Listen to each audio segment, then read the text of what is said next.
Okay, welcome to Siggraph 2009, and my name is Matt. I'm going to demonstrate our new product, VolumeBreaker, which is a volumetric mesh breaking tool. So it's implemented for 3D Studio Max right now, and implemented as a standard max modifier from the modifier panel. Simply apply to your mesh, and it's controlled by two parameters here: the raster size, defines how closely spaced the cells are and how dense those cell centers are. So if I put a large number of cells in, we change that, and you can see that we get distribution in real time in the viewport there. This is fully volumetric. If I go ahead and add an edit poly, and we can just extract some of these elements,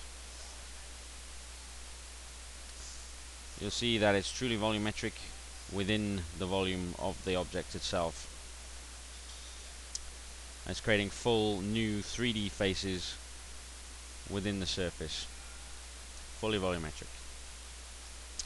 These are standard max geometry. You can put these into any physics or particle engine you like, thinking particles obviously, or P-flow or reactor. You can even apply further max modifiers to them, so we could add a mesh smooth to them, and it's all full max geometry, standard, and usable however you like. We can also, what you're looking at now is a standard Voronoi grid. We can do a spherical distribution, simulates radial impact points. So have cracks radiating out from a center, and I need to just lower the voxel density here. Maybe a bit smaller. So you can see that we have cracks radiating out, and the chunks getting bigger away from the impact zone. And we can place that impact zone simply by moving gizmo enter. And you can see we're getting updates in the viewport in near real time there. Again, fully 3D volumetric surfaces.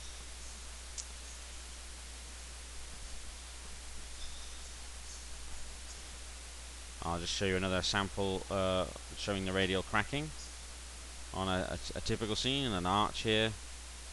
This is just simply a simple mesh with the VolumeBreaker applied, and we can place the center point of that crack wherever we like. So this is a typical application that you could use VolumeBreaker for, and we can go ahead and change, the radius of that, or the density of the cracking, and you're getting real-time updates.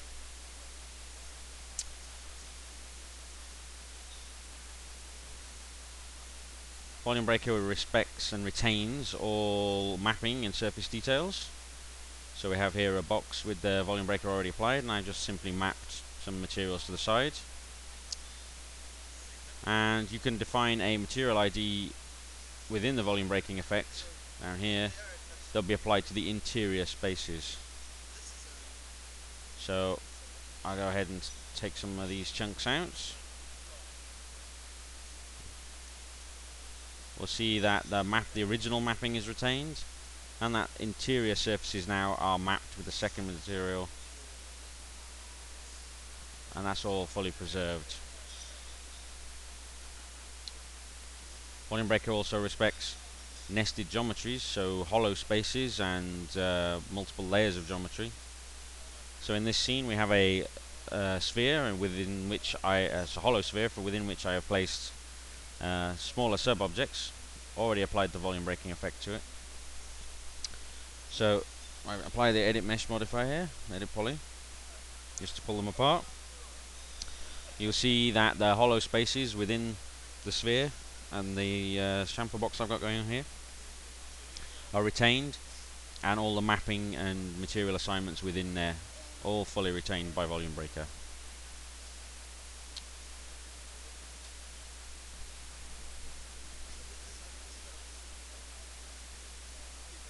We can control placement of the cells by using a 3D texture map. In this case we are using a cellular texture map. So this places the cell centers. So we have a special preview mode within VolumeBreaker, and this displays the center points of all the Voronoi cells. So if I edit the material, just this cellular texture here, and just change the size, you can see in the viewport that that updates in real time, and we'll get a nice looking distribution here. Let's find one we like, make it much bigger. There we go, that's fairly distinctive. So we have a dense pattern here and quite a lot of spaces where there are no cells. So if I turn it off and get it to recalculate the distribution, we'll zoom in a bit, you'll see that we have the dense areas where we saw in the preview, and we have the less dense areas like we had in the cells. I just make that see-through, and you'll see the density of faces that are being created within the volume there. That's all fully volumetric, and that's controlled by the 3D texture map. Any 3D texture map could be used, 3D gradient ramp, any of the 3D textures can be used to control the center points. Another method we have of controlling the geometry is using, and the best way to demonstrate this is with some simple geometry, is to use secondary subgeometry to control the placement of the cell centers. So what I'm going to do here is apply the volume breaking effect to this box, and then calculate the cell centers from the vertices of this object. I'll just pick that, turn that on, and you can see if I move the gizmo that the initial cracking points that we have in our object are being generated by the sub-object that we've chosen, and that still remains fully interactive. If I change the size or I change the spacing, you can see the volume breaker updates. Now this is simply this is useful for if you draw 3D splines and make them renderable. You can place you can't place crack edges, but you can place cell centers. Oops, I meant to add an edit poly to that. I'll pull some of these out.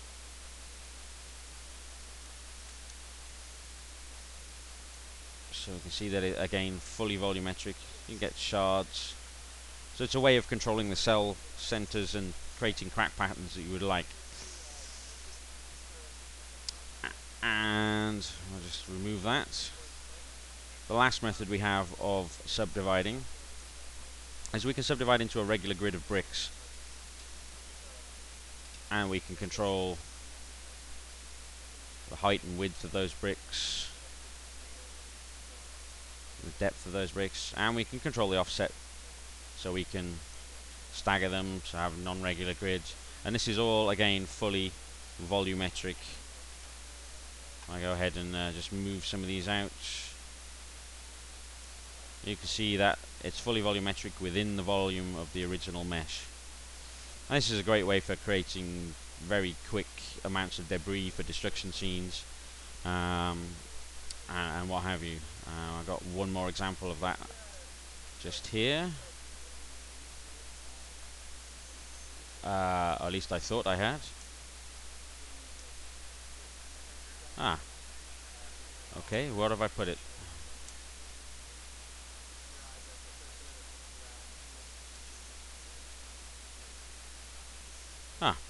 I did have a brick wall scene that I appear to have lost. I may have to recreate that. But that's VolumeBreaker. Thank you very much for watching. Any questions? I'll be happy to answer them.